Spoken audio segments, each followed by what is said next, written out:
Timing, huh?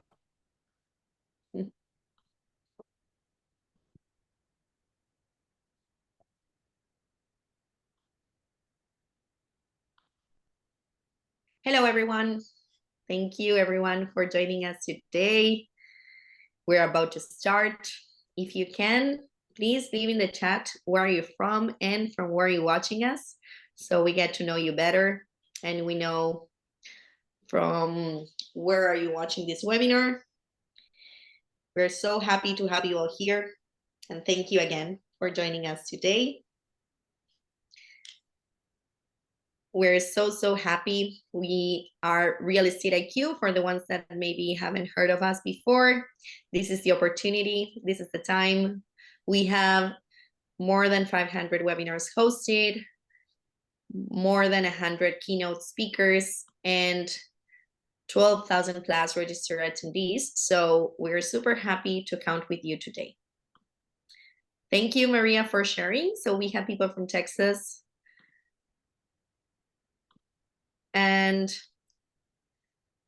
wait, Steve, your message, I'm gonna send it to everyone so everyone can see it. Steve is from Plano, Texas.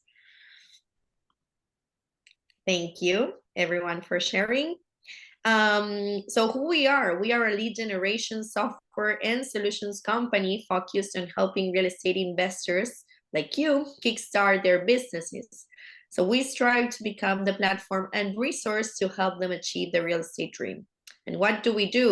We provide real estate solutions to make deals come true. We offer a suite of lead generation, automation tools, educational content, and additional services to the real estate industry to help entrepreneurs kickstart and grow their business. So this is a streamline of the solutions that we provide. So we offer you off-market leads, so you can find the freshest data mined straight from the card houses daily in our data portal. We have events, very educational, led by experts and training on our solutions. We also offer you skip tracing, get homeowners contact information effortlessly. CRM is other tool that we provide, perfect to track listings and marketing campaigns. We offer you virtual assistants, virtual support for administrative tasks, customer service, and more. Fire, personalized financial checkups and consultancy. EVA, run real estate comps in seconds with our renewed evaluation CMA. CLM, we now provide custom off-market data mining all over 50 states. And last but not least, membership, tailor plans to meet every investor's need. So this is the QR code that you can scan, because today we bring you this golden lead to grow your business. So you can contact us to learn more. You can either scan the QR code that appears on the screen, and also by answering the poll that should appear on your screen as well, we can get to know you better. So we know if you're already a Real Estate IQ subscriber and if you would like to have a one-on-one consultation of our services. So you can join us in our newsletter so you don't miss any of our weekly webinars. You can stay informed with Real Estate IQ's weekly newsletter, get market insights, data updates, and event highlights, all you need for successful real estate investments. You can use the QR code that appears on the screen. And you can also request a consultation. As I was saying before, you can get a complimentary 30-minute in-depth one-on-one demo of Real Estate IQ solutions with one of our experts. So we'll walk you through everything you need to know. For more information, you can contact bracenet@realestateIQ.co or scan the QR code and answer the poll that appears on your screen. These are our social media accounts where you can follow us as well. We are in Instagram, Facebook, YouTube, and LinkedIn, and you can use the QR codes that appear below of each icon, so it's easier for you to reach us and join us in our community. And I don't want to make it longer. Thank you, Steve, for being with us today. We have him talking about Preforeclosure Goldmine, and we're super happy to count with you once again. And thank you again, everybody. Feel free to write down your questions in the chat box and the Q&A box, so Steve is able to answer them as soon as possible. Thank you, Mary. I appreciate the introduction and welcome everybody here. All right. So today our topic is pre-foreclosure gold mine. And this is a very, very popular topic. A lot of real estate investors, pre-foreclosure is like the main source of how they acquire properties because it's highly discounted, it's highly lucrative, and there are properties going into foreclosure every month. So you have an endless source of these properties. So let's dive straight into it. Before we go into the main course, let's talk about what pre-foreclosure is, okay? So pre-foreclosure auctions happens, either once a month in your local state, local area, or it could be every week. It could be kind of more often than that as well. But the key here is pre-foreclosure auctions is just a great place to get deals. You can typically acquire properties at 50 to 75% of the market price. Basically, you can see this picture here. People are, participating in the auction. There's usually an auctioneer that's if you have attended auctions before, they have their it's quite a sight to be seen actually. So I would personally recommend that if you haven't been to one, uh, uh, find one in your local county, go there when they auction, and just kind of get a good feel of how people acquire properties at the foreclosure. It's really fun actually. It's tons and tons of people are there. So the cool thing about foreclosure auctions, again, it's highly discounted. Now, a couple of things you gotta keep in mind is that if you want to participate in the auction means it's competition. Everybody is competing on and bidding for the property. And you got to be ready to pay in cash. So either bring cash or cashier's check and have it ready so that when you win the auction, you can pay for it. So usually what people do is before the auction, they would go to the bank and get a couple of cashier's checks in different denominations, say, $20,000, couple of $20,000, maybe a $50,000, maybe a $10,000, $1,000, and so on and so forth. So when it comes time to that you actually win the property on the auction, you can pay them in kind of more precise amount in the cashier's check. Because otherwise, if you just get, let's say, a big $200,000 cashier's check, that entire $200,000 is gonna sit with that property. And let's say you win the bid at 150, well, you're gonna have an extra $50,000 just kind of sitting there. So an experienced an experienced bidder usually have different denominations of the cashier's check when they go to the auction. It's quite fun.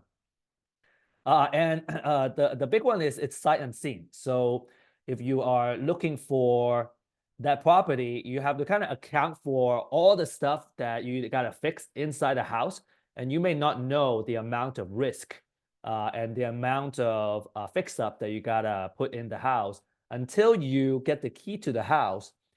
So there's some level of risk there that a lot of investors may not want. Okay, and so that's why we, as investors, we love pre-foreclosures. So what that means is that we are actually gonna acquire the property before it hits the foreclosure auction. And then when I guess we'll talk about the foreclosure process and where we play in this pre-foreclosure game. A couple of advantages for pre-foreclosures is that there are much less competition, right? Everybody is kind of waiting for the auction. Well, we are getting ahead of the game, so there are much less competition for these pre-foreclosure properties. They tend to have a deeper discount because I get to directly negotiate with the seller.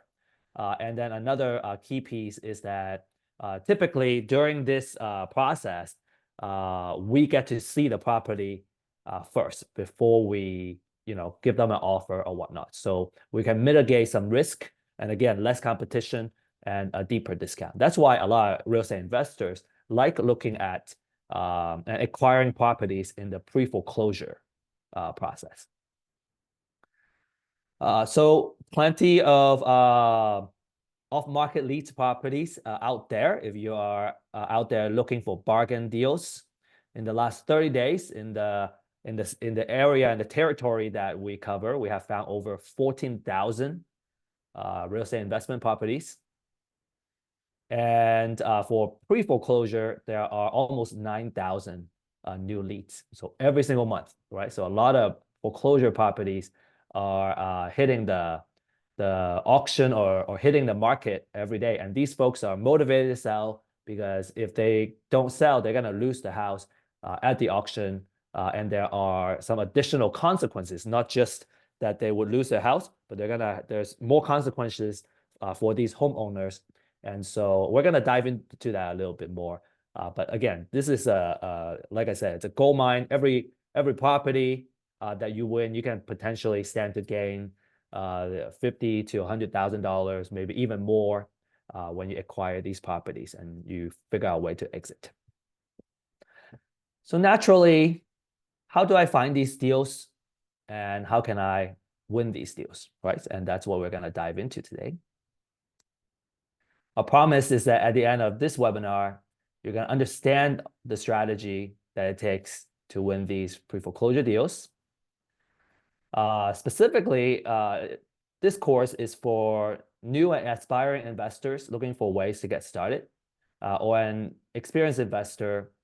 And let's say you have been acquiring property from a wholesaler, or you're buying a property off of the MLS, and you don't know about the pre-foreclosure strategy. So this is perfect for you.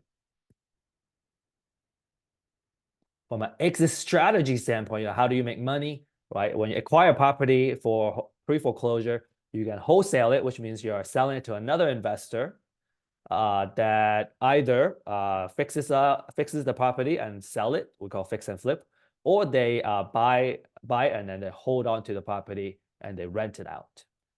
So you can either just kind of buy the property, wholesale sell it to someone else, or you can hold on to it and you can, instead of wholesaling to somebody, you can fix it yourself. So your profit is going to be bigger because not only do you get when you exit, not only do you get the wholesale, but you also get the fix and flip type of profit. And then, obviously for buy and hold, or some of you may call it like the BRRR strategy.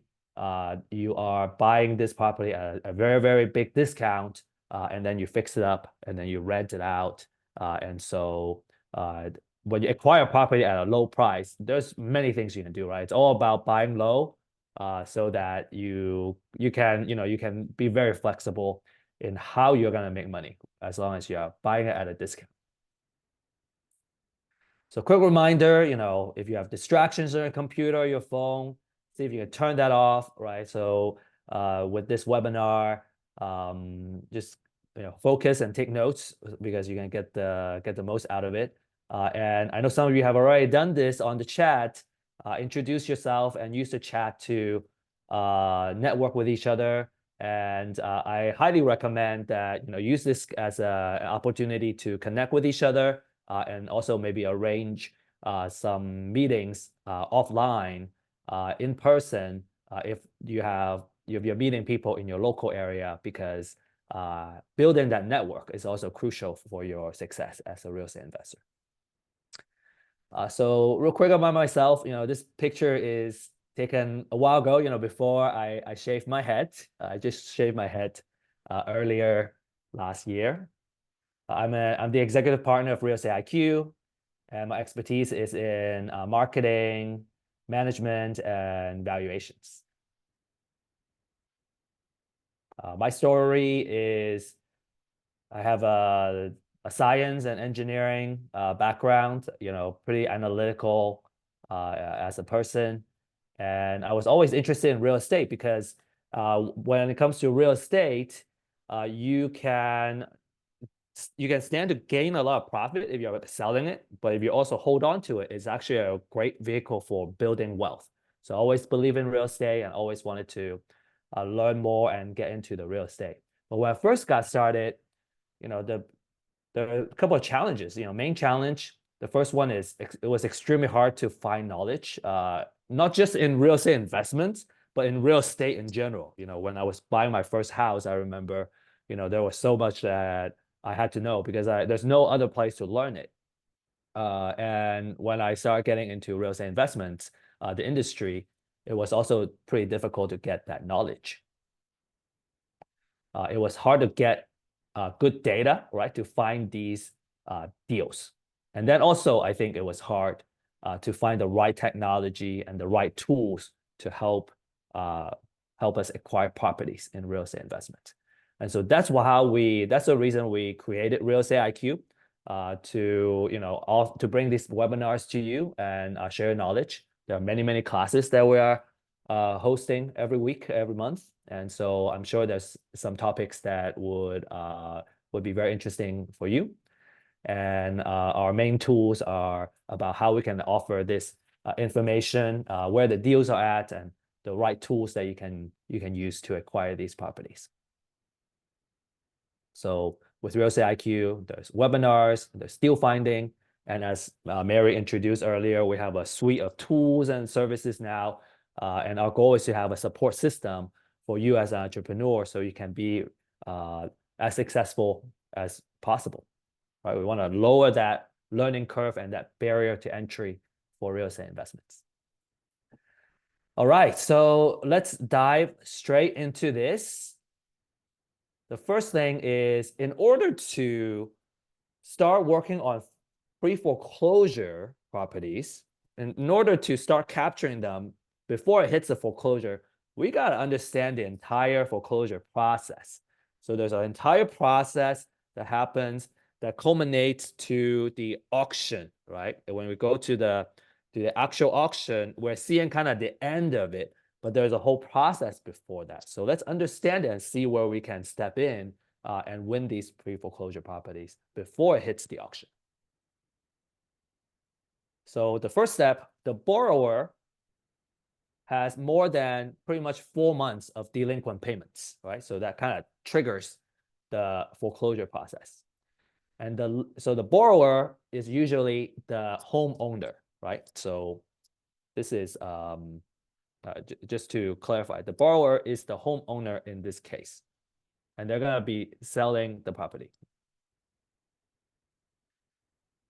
Now, when we have a borrower for that mortgage, there's also a lender. A lender is typically a bank. So there are like smaller mortgage players, and then there's also big banks that own these mortgages. And so the lender, in this case, most likely it's a bank.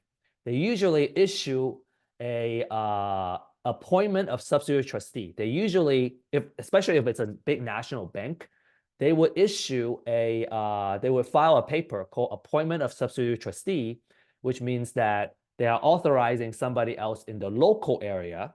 Remember, they're national. They're not going to go to a local area to foreclose, Joe Schmo. So they're going to find a local trustee, and the filing is called appointment of substitute trustee. So write it down, appointment of substitute trustee. That's a very important file there. So they basically appoint a local trustee, and that trustee is gonna start this paperwork process. The first thing they would do is to send a letter of demand, and the borrower has at least 30 days to pay off their delinquent payments. So what that means is that when we see a file called appointment of substitute trustee, there is a particular amount of window before the property goes into the foreclosure auction. So that concept is very important. So let's keep that in mind. And they can also file a notice of default and an intent to accelerate this foreclosure process. And so after this 30-day period expires, the lender, in this case, will file a notice of sale. And that's when the foreclosure and the auction and all that is kind of basically start getting set up. And again, culminating into that auction day where people are buying the houses during auction. So usually they would file it at least 21 days before the next auction. So if it misses this particular auction, it will go to the next auction. So, basically, when the notice of sale is filed, typically you have about 21 days or longer than that to acquire that property through pre-foreclosure. So basically, from a real estate investor standpoint, there are two documents that's interesting. One is called the appointment of service trustee, which is when things were first getting started. And then the second one is when a notice of sale is filed, because that means they're really getting really close to a foreclosure. So some investors like getting the appointment of service trustee because you get longer time to nurture and reach out to the homeowner. Other investors like marketing to the notice of sale, which is what we call the pre-foreclosure list.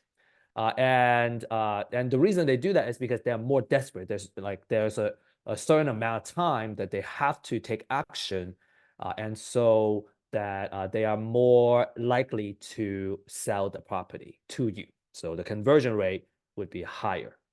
This one, right, appointment of service trustee, again, longer process, a longer time to nurture. So as a marketer, right, I have more time to win over this person. The pre-foreclosure list, less time, they're more desperate, and it's more easy to convert. So as an investor, you can decide which ones you want to kind of dive into, and which strategy works better for you.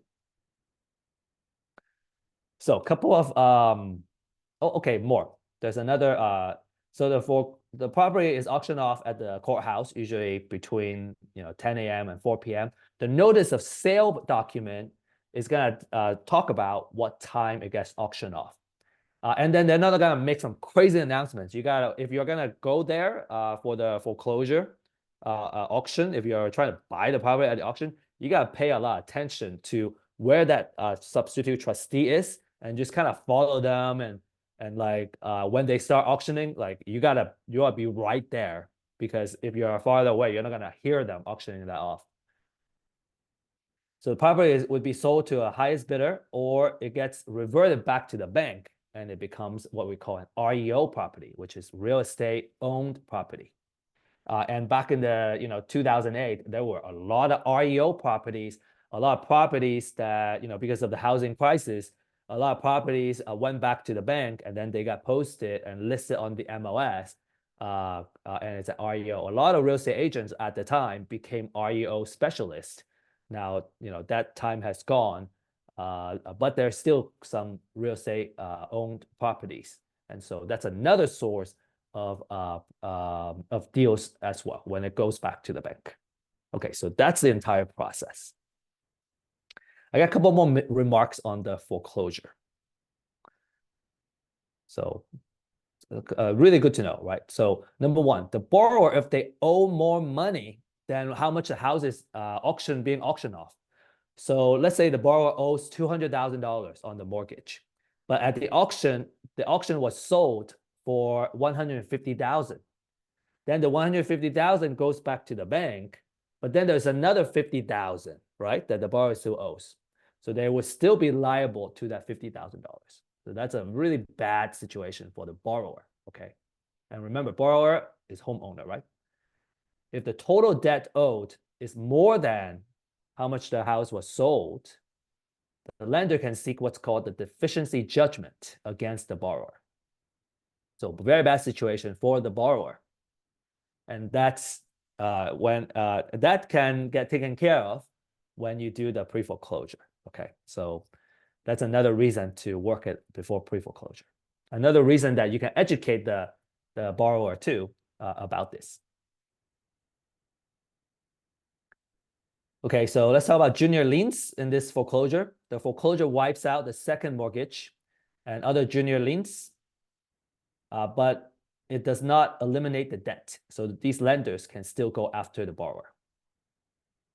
And another thing is that federal liens, state liens, and tax liens, even if the house is being foreclosed, they still survive. So let's say whoever wins that property at the auction, the new owner is now liable to the liens. So it's always important. We always preach this, is to learn and do title search, right? And engage with a title company or a title attorney so that you can do title searches properly to eliminate that risk. Okay, so this is very important, right? The foreclosure process. By understanding a foreclosure process, we understand how we can play the game to win deals in a pre-foreclosure. Okay, step 2, know which properties are going into the auction. Okay, so these are a couple of things you can do. You can go on Google and go, hey, let's say I'm in Plano, which is Collin County. I can type in Collin County notice of sale, and it would link me to the Collin County website. And basically, every single property that goes into foreclosure auction is gonna have this document. So what I would do is I would do the research. I would read this document and figure out the time and the date and the property address and everything on this particular property. And then, that's the beginning part of my research process. It typically takes about, 15 minutes. If you get really good, maybe 10 minutes to research each record. And so it can be very time consuming, right? Even one is going to take like almost half an hour. And it's a questionable practice, I think, as a busy entrepreneur, to like, do I really want to spend that time to research all of these records, right, that are going into foreclosure? Because there's actually a lot of properties going into the auction every single month. So natural question, do it yourself or buy. I lean towards buying just because it's just a lot of work in the beginning part of the process. My time is better spent in the marketing side and everything else than the beginning side. So these are some average monthly filings that we have been tabulating. Houston, 1,000. So like 1,000 times, say, 15 minutes, it's 250 hours to do that research, right? And again, this is just the beginning part of the process. And that becomes crazy overwhelming, I think. Another thing I want you to pay attention to on this list is think about the number of opportunities out there, right? So there's like hundreds of properties going onto the foreclosure every single month, and you have a really good chance of winning these properties. It's extremely difficult to buy properties that are on the MLS. They say like they're ready for sale. And this gets you way ahead of the game so you can buy the property at a discount. So now we're going to talk about all the tricks that it takes to win these properties. So let's talk about, let's say we buy a list, okay? There are a couple of quality things that we really want to pay attention to the list. The first thing is called the freshness of the information, okay? These filings are uploaded to the county pretty much every day, okay? And there's time where there's a big surge of these uploads. And so it's very important in the pre-foreclosure process that we get to the potential seller, right? These homeowners as soon as possible. So the number one criteria is always the freshness of the information. Because if I get the information ahead of time than everybody else, that gives me a leg up as a marketer. Okay, that's very, very important. A lot of folks are complaining about when they buy lists is that the list is not fresh. Like it's a stale list. If it's a stale list, it's not that valuable. It's not very good. And I guess in a shameless plug for Real Estate IQ is that our core product is off-market leads, which thrives on providing fresh lists for our clients. Okay, the second step is the extent of research. So you can find the property address, right, from this particular notice of sale document. But then there's also a lot of other information that we want to look into in order to kind of do our next steps, specifically filtering the list so that I can focus my attention to the ones that I really want. And so if there's a methodology to the research, and I add a lot of information in there that helps me with filtering. It's going to make my life a lot easier. And then lastly, but not least, very important is to have accuracy of the data. So we got to pay attention to how they approach the research and the training and development of the researchers. Very important. So a couple of key elements for a quality lead list, right? You want to know the mortgage or mortgagee, that's the homeowner information, right? You want to know the property information, what address it is, etc. And then on the right side, right, you can see the equity percentage, what's the loan information. Okay, so there's a lot of information that's not on that notice of sale. And usually a quality list, right, for pre-foreclosures is you get the address, and then you also want to know the information about the property and the financial information of the property. So it's usually 3 or 4 different places that you go to gather all this information for every single properties that are going onto the auction. So pretty extensive research. Now, this is what I'm talking about. When we have that information, we can now, excuse me, we can now really narrow this down into a more focused list. Because if I'm trying to market to 1,000 people, it's going to be very costly for me to do that. So I want to narrow this down to a smaller list, maybe 100 or 200 people, maybe even less than that. So now I can have, let's say I have, $1,000 marketing dollars to spend, right, to reach these folks. If I'm spending that on 200 people, I can spend $5 per person. So I have a bigger budget to reach them. Versus if I'm trying to reach 1,000 people, I have $1,000. Well, I only have $1 to reach a person. I'm going to lose out on the guy that pays $5, right, to reach that person. Okay, so a couple of things that we want to pay attention to. Okay, so to focus this, a lot of folks what I'm sharing with you is some best practices. You can get very creative with this kind of data. So we always say that when it comes to data, your imagination is your limitation. And so I'm just sharing with you some kind of practices, some best practices here. There are folks that go very, very advanced and have a lot of creative ways of filtering the list. And we can talk about it maybe individually to talk about some advanced techniques. Okay, so a couple of things that people look at is the address or the subdivision or the city that they want to invest in. Like, let's say I live in Plano, Texas. I'm not gonna be very interested in things that are super far away, but that's just my preference. Some people would be open to that, and then some folks may be focusing on the bedroom and bathroom piece, and they want a particular configuration for the house for their investment purposes or square footage. Okay, but the equity, usually we want to look at properties that have high equity. High equity means it's a highly discounted property. So if we're talking about the equity is how much money they're sitting on. So let's say there's an estimated equity of 50%. That means we can buy the house typically, at 50 cents to $1, right? And that's a really good place to be. Okay, some people filter by loan type or loan modification and all that. All right, so next, now that we have a focus list, let's look at and talk about the marketing process. Right? How do we reach them? How do we convince them to buy? So first of all, a very common practice is door knocking. You might have been a recipient of a door knocker. It's a pretty common sales technique where someone just knocks on your door and try to sell you something. So a lot of investors find a lot of success in knocking on the door, right? So because when you have the address, you can just drive to the location and knock on the door and try to talk to the owner. Some folks like to do that.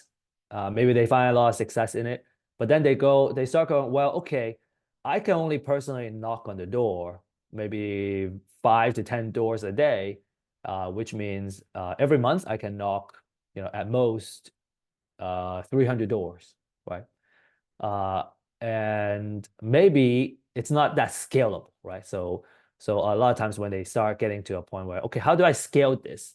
Is when we start looking at what's called direct mail. So direct mail requires consistent effort. It usually requires repeated touch to the same person multiple times in order to be effective. Uh, you everybody I'm sure have been kind of the recipient of direct mail marketing. We receive postcards, yellow letters, greeting cards, professional letters, etc., etc. And a lot of times when we are wearing the marketer hat, as a recipient of a lot of these marketing, I can also kind of empathize and kind of think about how I can reach the person I'm trying to reach. For example, as a person that received these mails, the first time I see a mail, I may not even look at it, I may just toss it. Or if it has the right message, I may open it and I'll look at it. So it's very important. I highly recommend that you start looking at paying attention to some of these mail marketing that you receive and see what makes you tick and what triggers you to say read their message or like open the letter and read more and maybe even take action because that's going to give you a lot of insight on how to be really good at as a direct mail marketer. So it's very important. I put 2 asterisks here. The effectiveness of your campaign is largely dependent on the quality of your list, which is why it's so important to have good, highly quality lists and very focused. Because if it's low quality, I'm like literally throwing money into the ocean, right? If they're not high quality. So it's very, very important to pay attention to the quality of the list. And that's why we have been in the market for so long. It's because we are known for the quality of our lists. So let's talk about the different things about this direct mail. We're gonna spend a good 5 minutes on this. I think it's important. So postcards. Postcards used to be cheaper, and now it's 53 cents to mail. And some people would hire a direct mail company to do it, and it will be more because they're doing the work for you. One trick that I want to share is some folks, if you don't want to pay the stamp or like the postage fees, which can add up if we're sending to a lot of people, is that they may go door knocking, and if they can't reach the homeowner, they would write a note and leave it in their mailbox. And usually, if it's a handwritten note, it tends to get noticed more. You can also do a yellow letter. It's literally a yellow legal pad. The stamp is now 68 cents now. Wow, it's so expensive. And it's getting more and more expensive. And I think 1 or 2 stamps is okay, right? But when we're talking about hundreds and thousands of sending it in volume, it can add up. So we gotta be very judicial about how much we can spend to market to each homeowner and how to really like make this stand out as much as possible, which is what I'm gonna go over next. Your message. So pay attention to your message. What are you gonna write onto that? Either the yellow letter or the mail or professional letter. It should be benefits driven. Okay, so your message should be as concise as possible, as short as possible, but conveys the right message. So a couple of ones would be, hey, I want to buy your house for cash, right? So it's very concise. If they need to sell their house, bam, it's gonna hit the right spot, right? But if they don't want to sell their house, they want to keep their house, they haven't accepted the fact that they're gonna lose their house, it would not hit them very well. Okay, so you just gotta accept that, right? Depending on the type that you're looking for. And another one, I'm buying 3 houses in your zip code. Call me today, and then you have a phone number on there, of course. You want to be creative. Some people put dollar bills into the mail and try to get their attention. Some people have like a fake $1 million or something. So there's a lot of things that you can play with to capture their attention. So a couple of additional ideas on standing out and capturing people's attention. Notice these couple of examples. Bright colors, right? Red and yellow, right? Very, very out there, very bold, and pay attention to some of the copy that they use. So my recommendation is, if you are on your computer, take a screenshot of this. So kind of maybe study a little bit of how some of these people use their messages and use the color and graphics to capture attention. Okay. More example. Okay, urgent notice, blah, blah, blah, blah, right? It looks like a formal a letter or a message from like from a official entity, but it's actually your message, right? And notice the phone number and how much it stands out, right? So a couple of additional examples. On the left we have like a yellow letter, right? It's handwritten, so it's more personal. And some folks, they hire a direct mail company that uses like a font that looks like it's handwritten, but it's not. Man, I can tell so well now, and I usually don't open those. That's just me personally. Maybe it's still effective, right? So the market changes a lot, right? Consumer taste changes. So it's very important when you're doing this that you're kind of on top of the best practices and what the conversion rate and percentages are, because you want to be on top of that if you want to do well. The one on the right, you got the highlighter. It also stands out, handwritten, address. The next question is how often? How often do we send them out? And there's no right or wrong answer. Some people do once a month. Some people do every 3 months. If you're more serious in your marketing, you can launch a 30-day campaign. The first week you're gonna, do letter, you're gonna do calls, you're gonna knock on their door, right? And then you can back off and do once a month, and then back off a little more. And this kind of applies to not just the pre-foreclosure, but some other motivated sellers too. So, a couple of suggestions, right? Another suggestion is mix it up. Don't send the same thing every single time. It's gonna become too repetitive. And so you want to kind of mix it up, because sometimes when you change out the message and change out the medium, right? The type of message, it may get a response. So 4 key metrics you got to pay attention to in direct mail. Number one is the cost per direct mail item. I gave you the cost for some of these letters and postcards, right? So you gotta know how much the cost is, and then you gotta keep track of the response rate. Okay, so how many people call you back? Let's say we mailed them, for a certain amount of time, and how often do they respond? And how often do they convert? By conversion, I mean that they are actually, you're inking the deal, and you're actually purchasing the property from them. And then the profit, right? How much profit are you making from this property? Either if you're wholesaler, you're gonna get that wholesale fee is your profit, or if you're gonna keep it, you probably want to structure this as a 2 steps.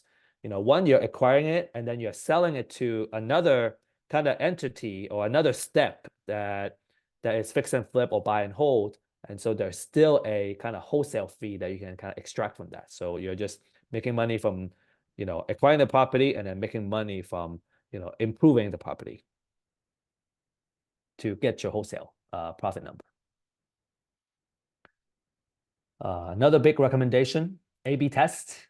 Okay. And we do that a lot in marketing. You send 2 different variations and you test 2 different similar things. Now, I don't have an example here, but for example, it would be like, let's say the message. In a previous slide, I have 2 messages as an example. You can send, let's say to 100 people with 1 message, another 100 people with a separate message, and then see what the response is. And this is where marketing gets really fun, because we get to experiment and try different things. You can try the messaging, like I said, you can try out the graphics, and you can try out the yellow letter or postcards. And everything that you do here in this experimentation and your learning is part of your competitive advantage, right? It's something that works for you, and your competitor doesn't know how to replicate, or they don't know how you do it. So this could be a competitive advantage that you're building around your business, what we call a moat, a castle and a moat around, so you can defend your castle. We talk a lot about that in business, how to build a moat.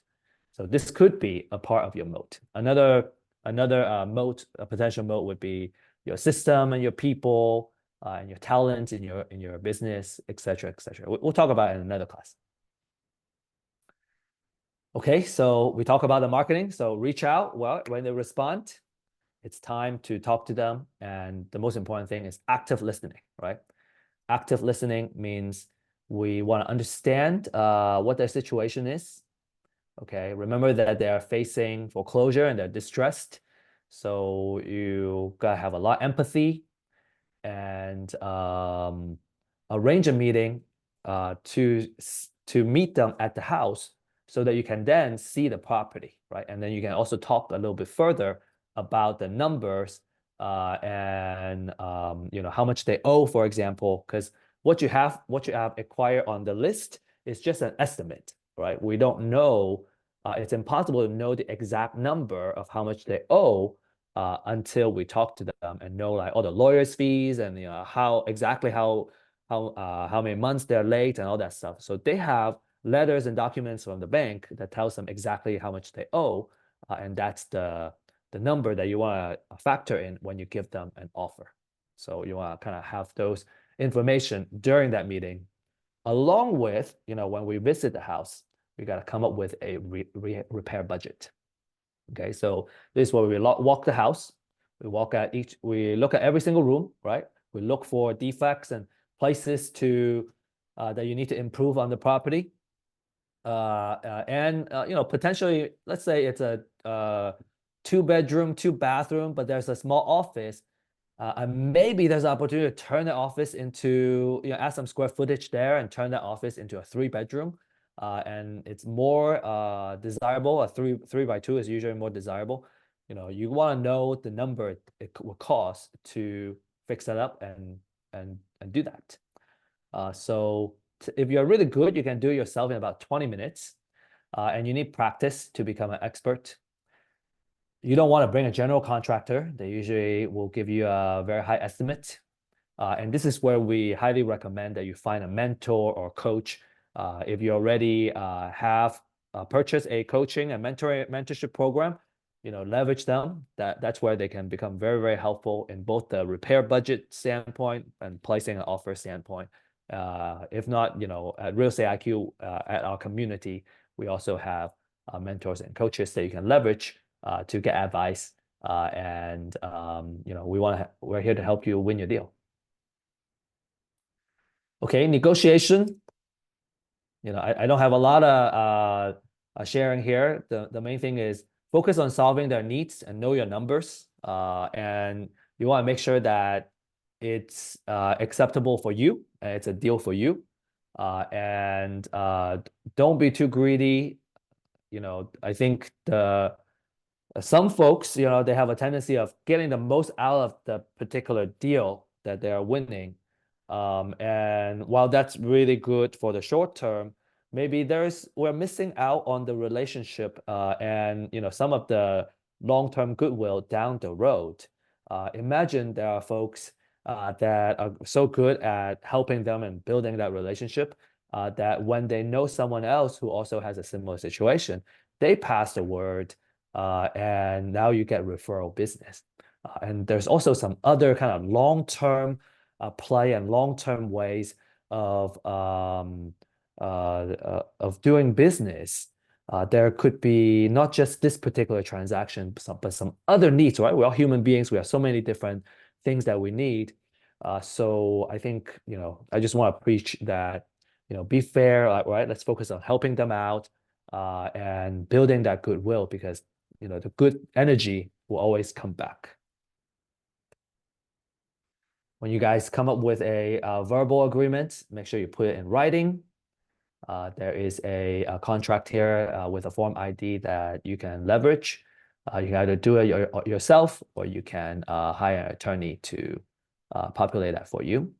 The first time when you're doing something, I think having somebody who is experienced in doing that is going to be extremely valuable. So leverage your mentors and coaches and whoever you have in your community that can give you that leg up.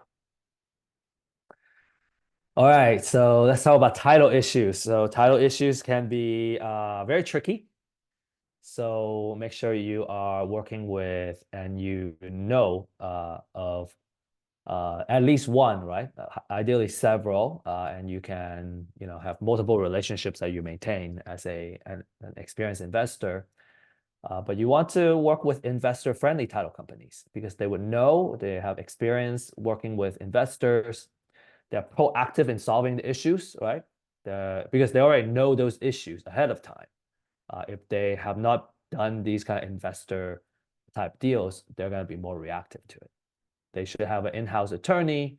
They understand owner finance and other kind of complex cases to make the deal work and like kind of can help you mitigate a lot of these title risk.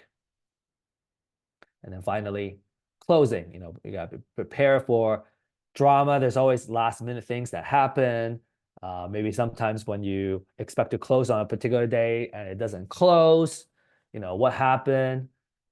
Things can get emotional. So it's very important to have like a more level-headed walking into this, especially if it's your first deal. It's hard, right. It's a little more of a challenge. But just remember to solve issues, be creative, and we talk about good contracts, right? And empathizing with the seller and having really good rapport with the seller is very important, right? So I talk about long term, maybe doing more business with this potential seller. Even here, if we are negotiating like just kind of taking the most out of the table, then with the seller, just even in the closing down the road, you may even have more problems. So just kind of remember to be fair and remember we're all human beings and we're here to help each other win. Okay, so to recap, and then we're going to talk about if you want to take action and get started, how we're going to get started. So to recap, we talk about the foreclosure process, which is important to understand. So we understand where we can work on our pre-foreclosure opportunities, right? We talk about how to evaluate lists, what does a quality list look like and how we can do marketing. And then we talk briefly about contracts and closing and all that. So here are the key things you got to do, right, to get started. Number one, get a pre-foreclosure list. Some may say we call it PFC, right? P for pre-foreclosure. So P and F and C in the pre-foreclosure. It's called PFC. The more information, the better. The more research, the better, because you can filter it. I recommend that if you haven't done so already, take a look, schedule a one-on-one consultation with someone at Real Estate IQ and learn about what the portal looks like and what a quality list look like and how you can do some of the filtering just off of the portal, and you can export it and you can do all the marketing that you need on that list. That's the biggest starting point, is to get a quality pre-foreclosure list. The second step is to find a mentor and coach if it's just your first time doing it.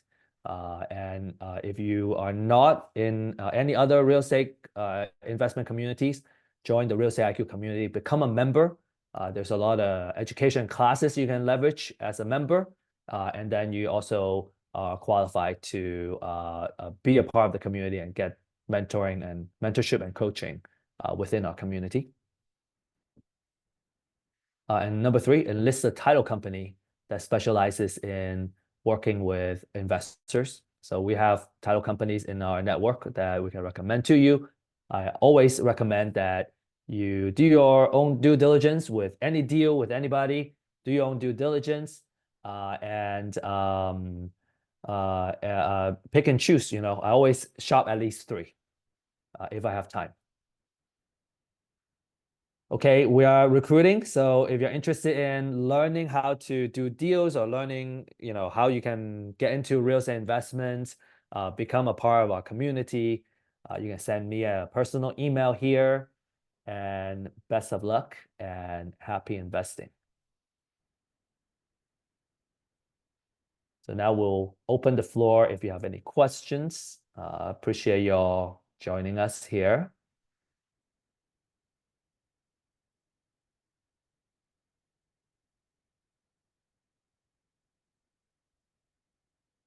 Any particular issues or problems you're encountering?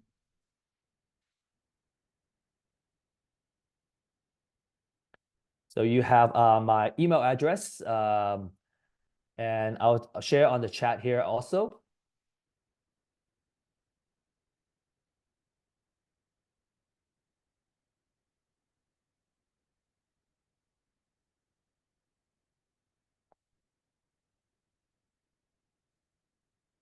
Feel free to shoot me a personal message. I'm also available for a 30-minute coaching calls on 3 days a week.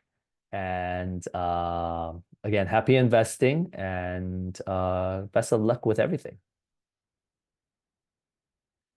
Aha, I got a question here. Are pre-foreclosure lists available in every county?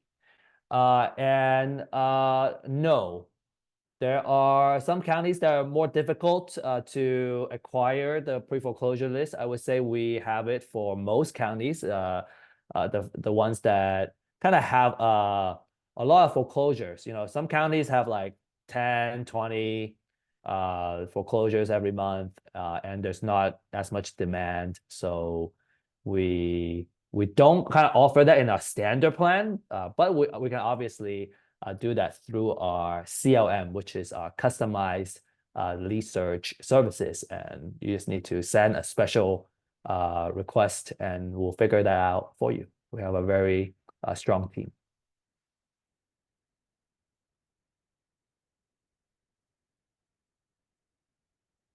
All right, I appreciate it. Happy Tuesday, everybody. And again, feel free to reach out to me if you have any questions. And I would love to connect with you one-on-one. Thank you, Steve. Have a wonderful day, everybody. Thank you, Mary. Talk to you later. Good to see Bye-bye. everyone. Thank you.